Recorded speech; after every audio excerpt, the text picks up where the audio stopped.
अगर हम 1757 से 1857 के बीच ईस्ट इंडिया कंपनी के द्वारा भारतीय राज्यों पर कब्जे की प्रक्रिया को देखें तो कुछ महत्वपूर्ण बातें सामने आती हैं। किसी अनजान इलाके में कंपनी ने सीधे सैनिक हमला प्राय नहीं किया था। उसने किसी भी भारतीय रियासत का अधिग्रहण करने से पहले विभिन्न राजनीतिक, आर्थिक और कूटनीतिक साधनों का इस्तेमाल किया। 1764 की बक्सर की लड़ाई के बाद कंपनी ने भारतीय रियासतों में रेजिडेंट तैनात कर दिए। ये कंपनी के राजनीतिक या व्यावसायिक प्रतिनिधि होते थे। उनका काम कंपनी के हितों की रक्षा करना और उन्हें आगे बढ़ाना था।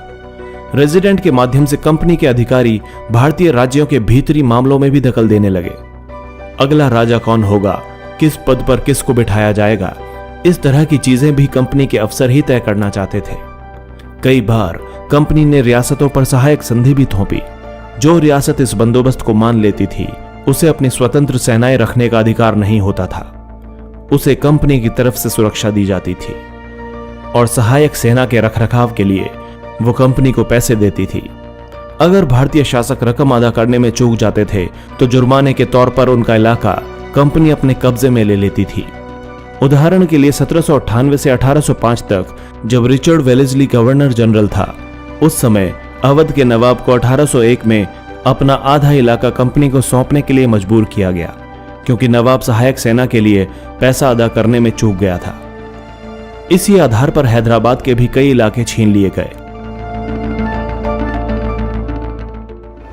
टीपू सुल्तान, शेर मैसूर।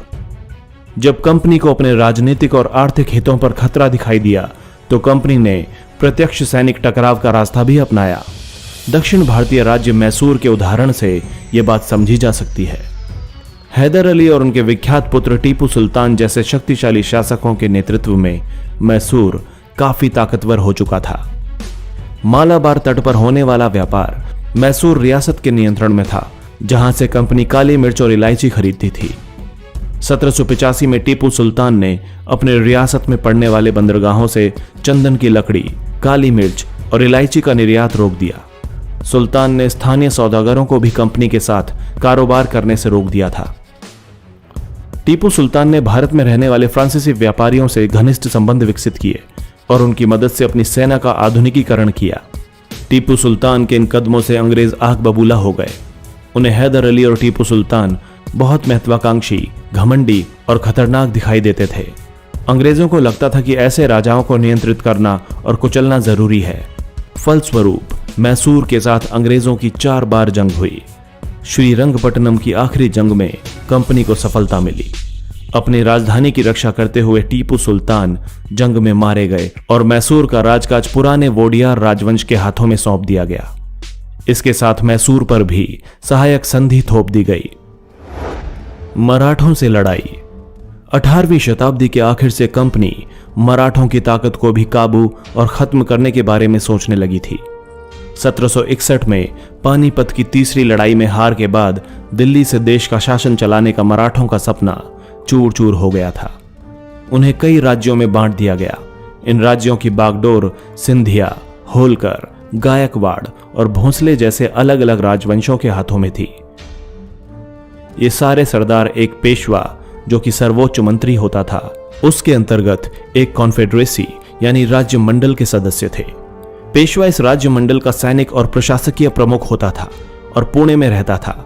महादजी सिंधिया और नाना फडनीस 18वीं सदी के आखिर के 2 प्रसिद्ध मराठा योद्धा और राजनीतिज्ञ थे। एक के बाद एक कई युद्धों में कंपनी ने मराठों को घुटने टेकने पर मजबूर किया। पहला युद्ध 1782 में सालबाई संधि के साथ खत्म हुआ, जिसमें कोई पक्ष नहीं जीत पाया। दूसरा अंग्रेज मराठा युद्ध कई मोर्चों पर लड़ा गया। इसका नतीजा यह हुआ कि उड़ीसा और यमुना के उत्तर में स्थित आगरा व दिल्ली सहित कई भूभाग अंग्रेजों के कब्जे में आ गए। आखिरकार 1817 से 1819 के तीसरे अंग्रेज मराठा युद्ध में मराठों की ताकत को पूरी तरह कुचल दिया गया। पेशवा को पुणे से हटाकर कानपुर के पास बिठूर में पेंशन पर भेज दिया गया। अब विंध्य के दक्षिण में स्थित पूरे भूभाग पर कंपनी का नियंत्रण हो चुका था। सर्वोच्चता का दावा।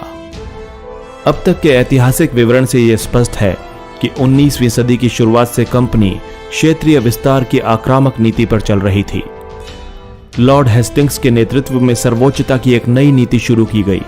कंपनी का दावा था कि उसकी सत्ता सर्वोच्च है, इसलिए वो भारतीय राज्यों से ऊपर है। अपने हितों की रक्षा के लिए वो भारतीय रियासतों का अधिग्रहण करने या उनको अधिग्रहण की धमकी देने का अधिकार अपने पास मानती थी। ये सोच बाद में अंग्रेजों की नीतियों में भी दिखाई दी, लेकिन यह प्रक्रिया बेरोक टोक नहीं चली। उदाहरण के लिए, जब अंग्रेजों ने कर्नाटक के कित्तौर के छोटे से राज्य को कब्जे में लेने का प्रयास किया तो रानी चेन्नम्मा ने हथियार उठा लिए और अंग्रेजों के खिलाफ आंदोलन छेड़ दिया। 1824 में उन्हें गिरफ्तार किया गया और 1829 में जेल में ही उनकी मृत्यु हो गई। रानी चेन्नम्मा के बाद कित्तूर स्थित संगोली के एक गरीब चौकीदार रायन्ना ने यह प्रतिरोध जारी रखा। चौतरफा समर्थन और सहायता से उन्होंने बहुत सारे ब्रिटिश शिविरों और दस्तावेजों को नष्ट कर दिया। आखिरकार उन्हें भी अंग्रेजों ने पकड़कर 1830 में फांसी पर लटका दिया। प्रतिरोध के ऐसे और भी अन्य उदाहरण आप आगे भी इस एपिसोड में देखेंगे। 1830 के दशक के अंत में ईस्ट इंडिया कंपनी रूस के प्रभाव से बहुत डरी हुई थी। कंपनी को भय था कि कहीं रूस का प्रभाव पूरे एशिया में फैलकर उत्तर पश्चिम से भारत को भी अपनी चपेट में ना ले ले। इसी डर के चलते अंग्रेज अब उत्तर पश्चिमी भारत पर भी अपना नियंत्रण स्थापित करना चाहते थे। उन्होंने 1838 से 1842 के बीच अफगानिस्तान के साथ एक लंबी लड़ाई लड़ी और वहां अप्रत्यक्ष कंपनी शासन स्थापित कर लिया। 1843 में सिंध भी कब्जे में आ गया। इसके बाद पंजाब की बारी थी। यहां महाराजा रणजीत सिंह ने कंपनी की दाल नहीं गलने दी। 1839 में उनकी मृत्यु के बाद इस रियासत के साथ 2 लंबी लड़ाइयां हुई और आखिरकार 1849 में अंग्रेजों ने पंजाब को भी अपने कब्जे में ले लिया। विलय नीति।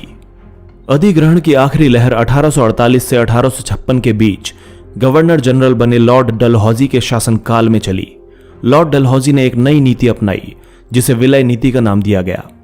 यह सिद्धांत इस तर्क पर आधारित था कि अगर किसी शासक की मृत्यु हो जाती है और उसका कोई पुरुष वारिस नहीं है तो उसकी रियासत हड़प ली जाएगी, यानी कंपनी के भूभाग का हिस्सा बन जाएगी।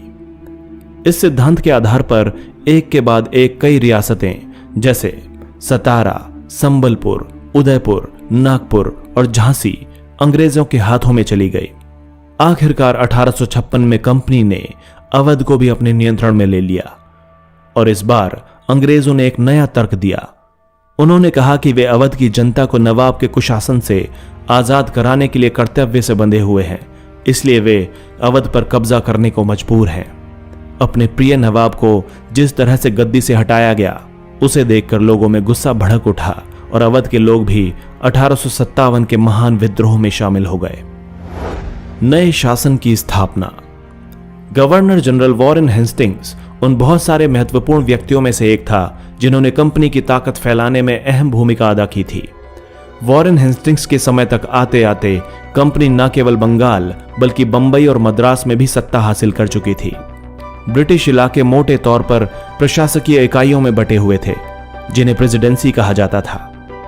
उस समय 3 प्रेसिडेंसी थी, बंगाल, मद्रास और बंबई। हर एक का शासन गवर्नर के पास होता था।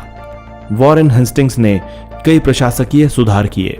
न्याय के क्षेत्र में उसके सुधार खास तौर से उल्लेखनीय थे। 1772 से एक नई न्याय व्यवस्था स्थापित की गई। इस व्यवस्था में प्रावधान किया गया कि हर जिले में 2 अदालतें होंगी, फौजदारी अदालत और दीवानी अदालत। दीवानी अदालतों के मुखिया यूरोपीय जिला कलेक्टर होते थे। मौलवी और हिंदू पंडित उनके लिए भारतीय कानूनों की व्याख्या करते थे। ईस्ट इंडिया कंपनी एक व्यापारिक कंपनी से बढ़ते बढ़ते एक भौगोलिक औपनिवेशिक शक्ति बन गई। 19वीं सदी की शुरुआत में नई भाप तकनीक आने से यह प्रक्रिया और तेज हो गई। इससे पहले समुद्री मार्ग से भारत तक पहुंचने में 6 से 8 महीनों का समय लगता था। वहीं भाप से चलने वाले जहाजों ने यह यात्रा 3 हफ्तों में समेट दी।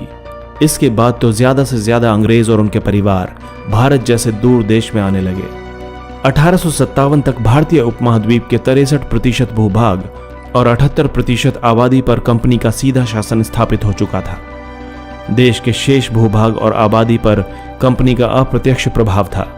इस प्रकार व्यवहारिक स्तर पर ईस्ट इंडिया कंपनी पूरे भारत को अपने नियंत्रण में ले चुकी थी।